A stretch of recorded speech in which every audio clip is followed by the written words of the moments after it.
Hey guys, welcome to an interesting video on Wild Rift. So we're back with a Nilah complete guide, and of course it's going to be our first one. Now we haven't done the Nilah basic guide yet, so I'm going to try to come up with that video soon, but I thought that getting out a gameplay and like a build explanation and such is going to be a little bit more important. So ever since Nilah came out, I've been spamming her. You guys can see in the picture that I put in the picture-in-picture that I've been doing really well on Nilah, and I've actually peaked at the top 17 Nilah. You can also see that in this picture-in-picture. So you know, things are going really well when it comes to playing Nilah. Definitely a very unique playstyle, but we're gonna get into that when we get into the gameplay itself. But for now, let's just jump into the loadout and talk about the items. So first up, you want to go for shield bow. Now honestly, you could go for boots as the first item, whether you're going for berserker greaves or gluttonous greaves. You know, you could go for that first. Now, by the way, your two boot options on Nilah are going to be the berserker greaves for the attack speed, or it's going to be the gluttonous greaves for the attack damage and the omnivamp. Now, the main difference here is that you get 15 more AD on gluttonous greaves, and you also get the omnivamp, whereas on berserker greaves you get 30% attack speed, which is huge. So, now which one do I think is better? Well, honestly, I think both are good for different reasons. Now, Nilah already has a lot of like lifesteal on her passive, as well as like the items she's building, like shield bow and bloodthirster. But in my opinion, the gluttonous greaves is still really good because having more omnivamp is never really a bad thing, and you also get more AD. So if you're going for a first item, especially, this is definitely going to be better. And berserker greaves, if you want to go for that, definitely is not a first item. I think that if you want to go for berserker greaves, it's like after IE, because if not, you're going to be lacking a lot of damage in the early game.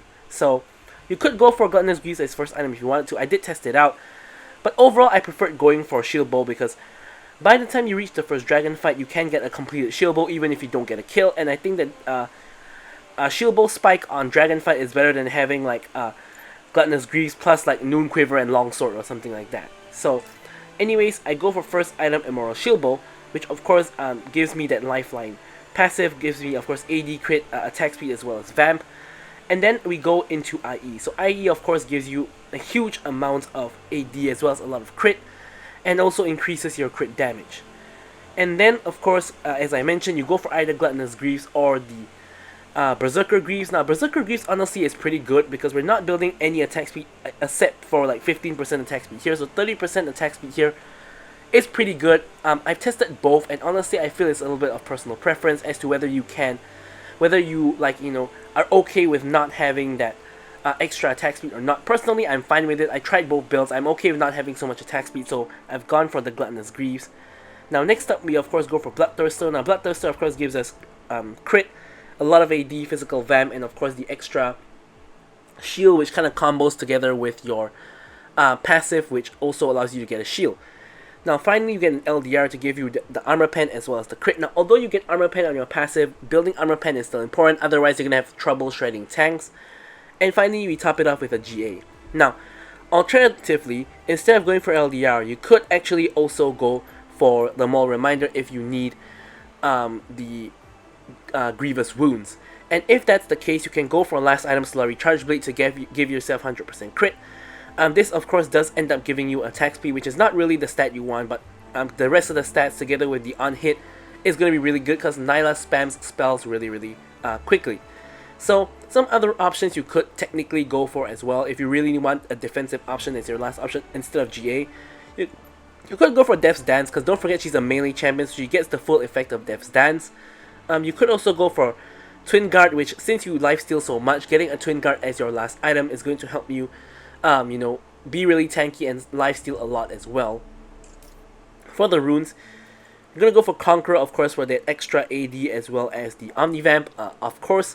And then you're actually going to go for Triumph. Now, unlike most ADCs who go for Brutal, Brutal is not really very useful on Nilah because in lane especially, she's really not able to auto-attack a lot. And even in later game teamfights, you are able to auto-attack quite a lot more, but generally, she's a very all-in style champion, so Triumph is going to be a lot better. Now, for the second rune here, you have a choice between Coup de Grace, which is this one, Giant Slayer, or even Last Stand. Giant Slayer is good against tanky teams, of course. Coup de Grace is kind of like my standard because With this, you basically do extra damage when champions are low, which is always going to be useful. Whereas with Last Stand, you're only going to be able to get extra damage when you're lower than 60% health. Now, in theory, this should be relatively often, but in practice, sometimes when you are very far ahead, you rarely go below 60% health, and you're mostly just one-shotting people with like 2 to 3 auto attacks, and really, coup de grace is going to be a lot more useful. And finally, for the last one, you're going to go for Legend Bloodline, of course, for the Omni Vamp.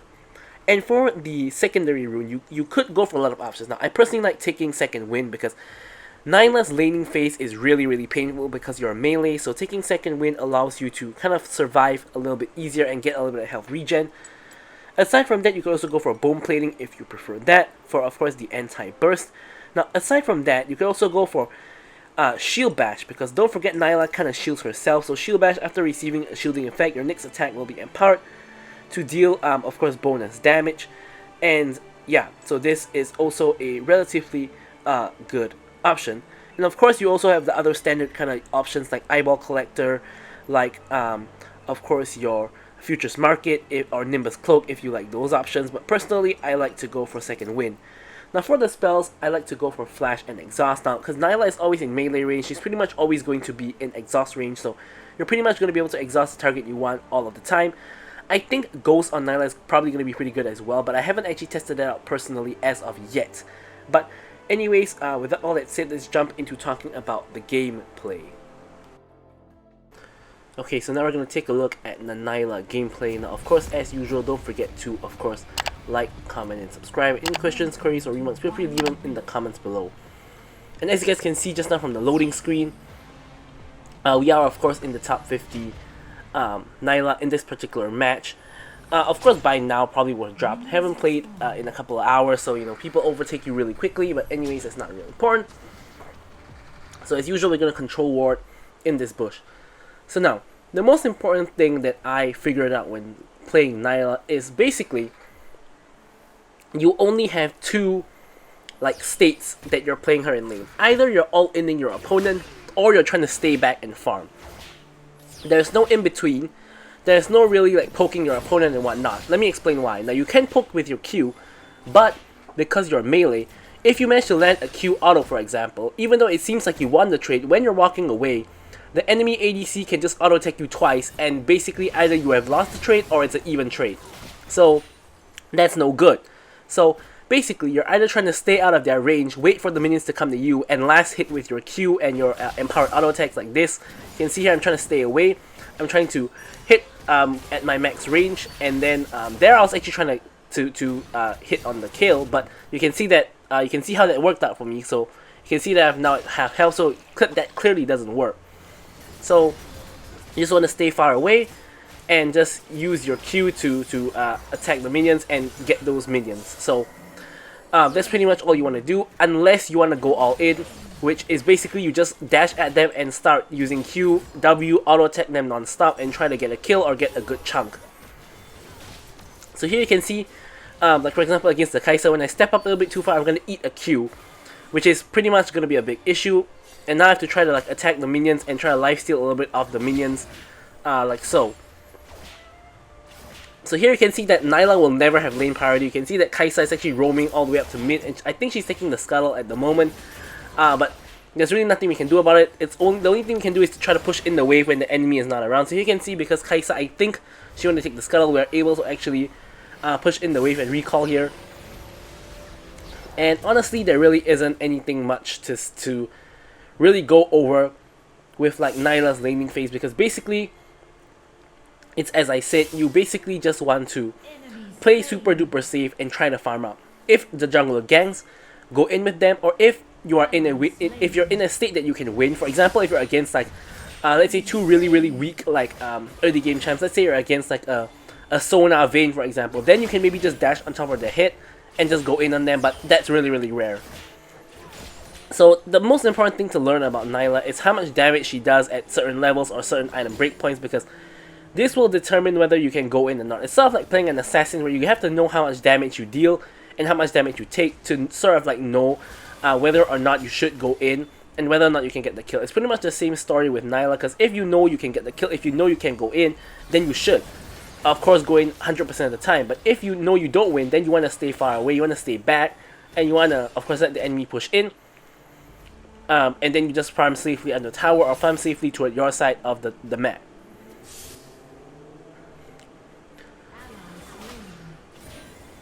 So here you can see we're sticking to the game plan. We're just max range farming with our empowered range here.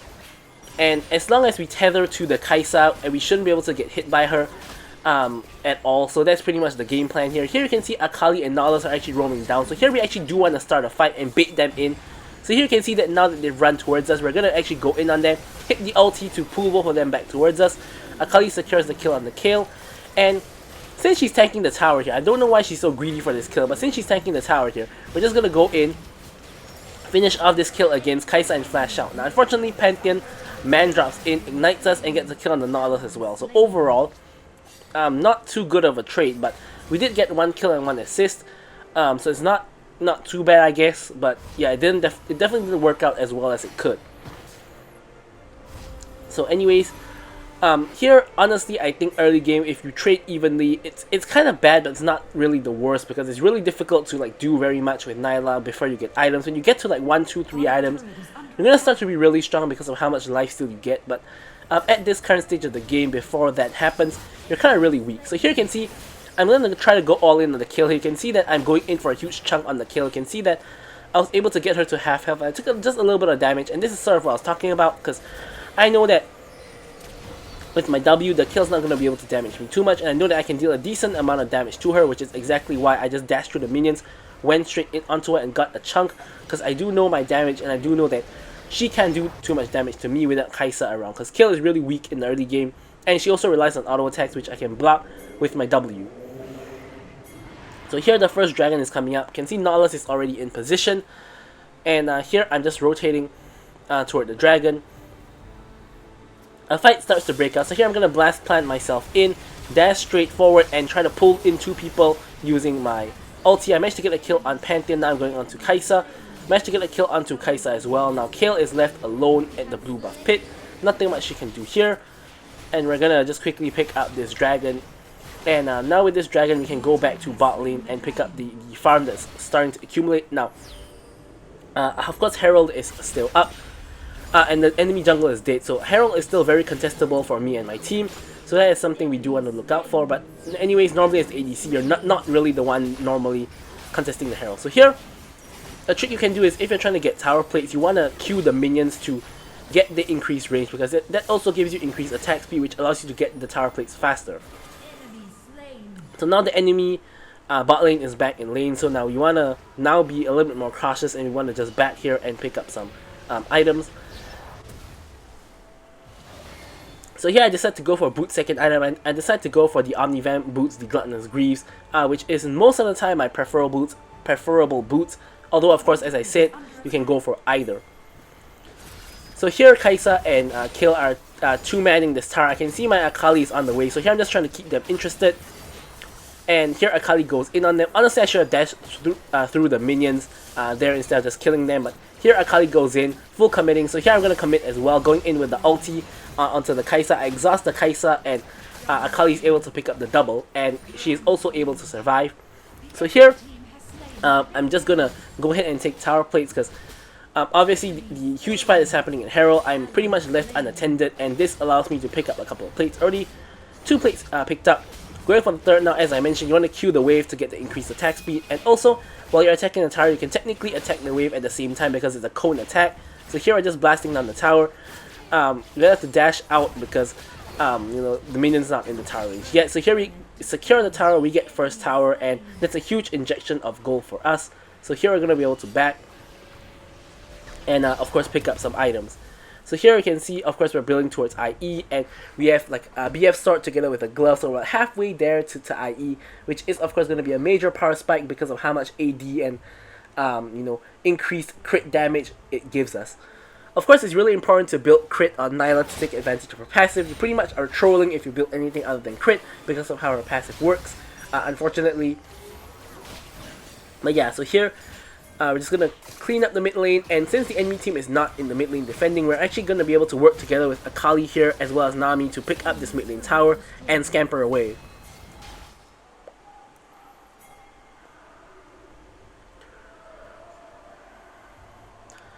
So here my team is actually rotating up to get a kill on set, but in the meanwhile I'm actually rotating back to bot because I don't really want to give away bot tower for free. At the same time, mid tower is kind of getting sieged at the same time, so it's kind of like mid tower becomes kind of undefendable because at this point enemy team has the Herald and there's no way to defend against mid tower anyway. So here we're just gonna have to give the mid tower and we're gonna just quickly clear out the bot lane. Now my whole team is actually rotating back to get a fight in the mid lane. So here I'm trying to make my way back to mid lane to get a fight. Here you can see the fight is pretty extended, and here I'm trying to go in, get a nice angle to get a nice ulti. So here you can see I'm going in with the dash, hitting the ulti, killing the Diana, and here I get stunned by the Pantheon unfortunately. Trying to focus the Kai'Sa, I'm able to kill the Pantheon. Kai'Sa goes down to Nautilus, and here I'm just going to pick up the fruit and let Nautilus handle the kill. Honestly, I could have gone for the kill because kill is like, at this current point in time, she has like no items, so she's not going to kill me anyway. She has like a tear and like an ether wisp. She's not going to be able to do anything anyways, but just better to be safe than sorry. You don't want to give Kale a shutdown, so we're going to let Renekton and Nautilus deal with the issue, and in the meanwhile we're just going to back, pick up the fruit, and now that Kale's dead, we can go ahead and work together in order to get the tower. Honestly, I didn't notice that I did this in the gameplay itself, but I actually blast planted the Renekton back towards the enemy team, which is obviously not what you want to do to your teammate. But honestly, in the game itself, I didn't notice at all, so kind of my bad for that one. But here we managed to pick up the IE as well as picking up a stasis. Now honestly, I didn't go through what enchant to go to get in the earlier part of the video, but actually generally I find that stasis is mostly the best one. However, another really good option is actually Proto Belt, because you actually ult Proto Belt to like dash in with your ulti. That's actually interaction that actually works. So you can surprise enemies with your ulti Proto Belt in, so that also works, and also of course QSS in certain matchups that you need it. So here, Dragon is alive. Enemy team appears to just not be contesting at all, so we're just going to quickly pick up the Dragon. Apparently they decide to go for a pick onto Renekton instead, which is kind of surprising, but they do end up of course getting the pick on Renekton because they pick an odd numbered fight with Renekton. Here is kind of an awkward situation. I try to pick up the blue buff to counter jungle, but here Diana is here, so I know she has smite, so I'm not like really doing anything. Then I try to ult her, but I miss, and just becomes sort of like a bad situation in general. But yeah. So anyways, here we're gonna go onto the kill with our double dash, start whacking her down, force out her ultimate, and because she ulted, we can't kill her, so we're just gonna back off and clean up the wave again. So you can see at this point we're actually 5-1 and 4. We're actually almost at 10k gold, which is far and away the highest goal in the game. Akali's pretty close to us, 500 gold behind. But one of the key things we've been doing is, if we take a look at our KDA, Akali has like 3 kills more than us, but we have like 1k more gold than her, and the reason for that is that we've basically been farming very well. If you recall, we took down a lot of tower plates in the bot lane, we farmed up many waves solo, and that's of course just really important to do and keep your farm up all the time as an ADC. Now here, we're going to go ahead and take the red buff. Since Nautilus is coming, we're just going to keep the buff low for him to just come over and smite, so that we can get the buff share. And then we're going to just try to group with our team and see what we can do. Now here we see Akali going in for Diana, and here I'm pinging to go for the set instead because I thought Akali could kill Diana alone. So here I'm going for the set, as you guys can see. Here I'm going in with the ulti, we CC set so he doesn't have a chance to W, and we get a free pick on the set. Now unfortunately for us, Pantheon actually rotated and was able to help Diana kill the Akali. So unfortunately Akali died instead of Diana. So here, we're going to have to hit over to try to help out the situation. So here, Pantheon is in no man's land, tries to get out, but we're able to just attack him with the tip of our whip for that last auto, and we're able to pick up the kill onto him. Now here I'm just going to go ahead and farm the chickens, since Nautilus is just farming the mid lane. So we don't want to fight our teammates for farm, we want to farm where they're not farming. And yeah, so now here Baron is up, and honestly here we're looking to try to force a Baron, since Pantheon is kind of dead. And here we're just checking for vision spotted, so we're going to remove the vision and we're going to go for the Baron. Now honestly, looking at this in the replay, both teams are actually relatively even in terms of gold. But honestly, when I was playing this game, I felt that my team was doing a lot better than the enemy team, although it technically was not like that in actual practice. But here you can see our fight breaks out that Baron, which is not really a huge issue. The issue here is that Nilah actually goes in and manages to steal the Baron. I'm able to pick up a kill, get a 2-man ult, get my W down, and we are able to basically kill off 3 members of the enemy team. However, we traded 2 for 3 and we lost Baron, so that's a pretty bad deal in my opinion. Only the enemy bot lane is left alive at this point in time. So we're gonna try to force down the tower. However, the issue here is that even though Kai'Sa is like 1, 4, and 6, she has 2 items now, and Kai'Sa is honestly a really strong champ, and she sort of still does a lot of damage. So here you can see we're trying to force down in the inhibitor, but look at the Kai'Sa damage, it's like destroying us at the moment. So we're gonna have to back off, and I'm trying to trade the kill onto the Kai'Sa. Have the W on, so I'm not taking too much damage. Honestly, without the W, I would just die to the Kai'Sa. But because of the W, I immune like 3 auto attacks from the Kai'Sa, and we're able to just get out. Now here, next dragon is spawning in like over a minute's time or so. So here we're just trying to go around and try to find trying to find some farm. So here I'm like just a little bit off my Bloodthirster, so I'm just trying to find that last little bit of gold to get Bloodthirster. So here I'm just gonna secure this minion, and this gives me enough to actually get my Bloodthirster purchase.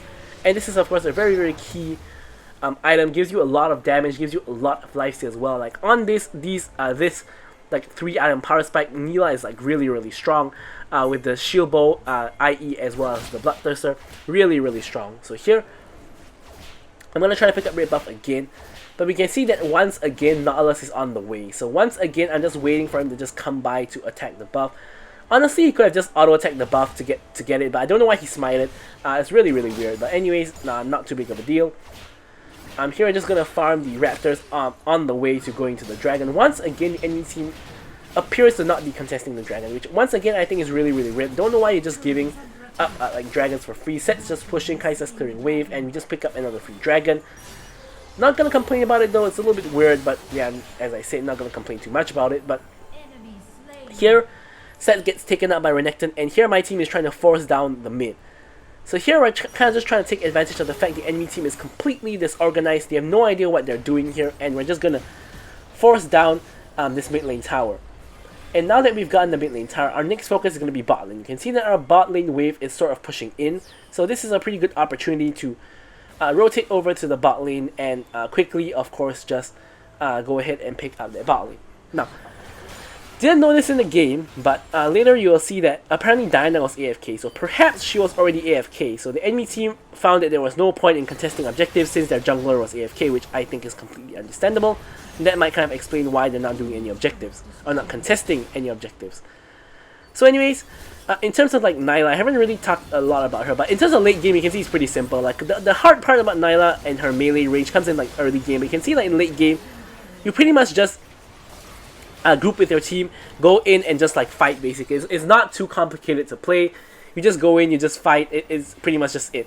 Now here I don't know why my whole team just rotated away from this tower, because we could have used that wave to try to force the tower, but my whole team just went mid instead, which didn't really make sense to me. But yeah, that did happen. So anyways, yeah. So here, we're going to rotate over and just secure Baron. I see enemy red buff, so I'm just going to pick up the enemy red buff. And yeah, so here we're just going to go ahead over to the Baron, dashing over the wall into the Baron pit, and we're just going to secure the Baron together with our team. This time, successfully.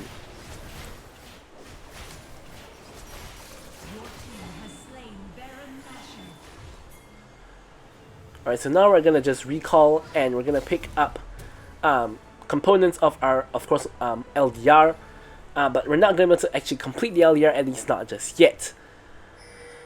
So now ideally we just want to use the Baron to end, but in reality it's really difficult because even with one AFK, it's really difficult to just end with a Baron and 4 people defending the base. So what we should have done here, instead of just running down mid, is to actually just go to other lanes like bot or top and try to secure towers and inhibitors instead.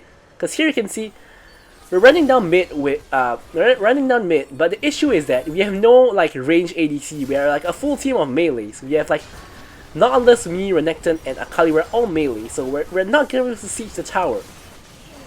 Thankfully, Set just randomly goes into us. Here, Penton is just cutting the wave, so we're not going to be able to push with this wave anymore. And we're finally doing what we should have done, which is to push the other wave. And by this point, Elder Dragon is already coming up. So we're probably just going to go Elder Dragon and just get that.